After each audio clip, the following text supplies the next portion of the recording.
இழந்து போன நாட்டை மீண்டும் கைப்பற்றுறாரு. கைப்பற்றின பிறகு ஒரு வெற்றி விழா நடக்குது. வெற்றி விழாவில் மக்கள்லாம் இவர் பூமாறி முடிகிறாங்க. இவர் மீண்டும் அரியணை ஏறாரு. அரியணை ஏறணுன்னே நம்ம மீண்டும் இழந்த நாட்டை பிடிச்சிட்டோம், நம்மள மாதிரி ஒரு வலிமையான அரசன் இல்லை அப்படின்னு ஒரு ஆணவம் அவருக்கு வருது. அந்த நேரத்திலையும் அந்த வைர மோதிரத்தில் சூரிய ஒளிப்படுது.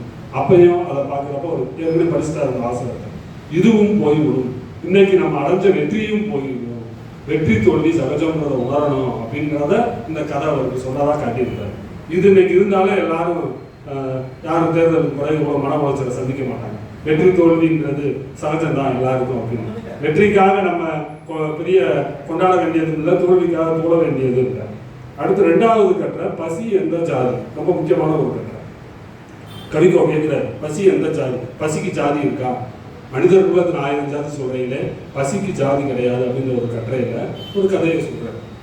இறை தூதர் அந்த இப்ராஹிம் அவர்கள், அந்த இறை தூதர் இஸ்லாத்துல இப்ராஹிம், அந்த இப்ராஹிம் தினந்தோறும் தன்னுடைய வாழ்நாளில் அவர் சாப்பிட்றதுக்கு முன்னாடி ஒரு ஏழைக்கு உணவு கொடுத்துருக்கா, சாப்பிட்றத வழக்கமாக வச்சிருக்காரு.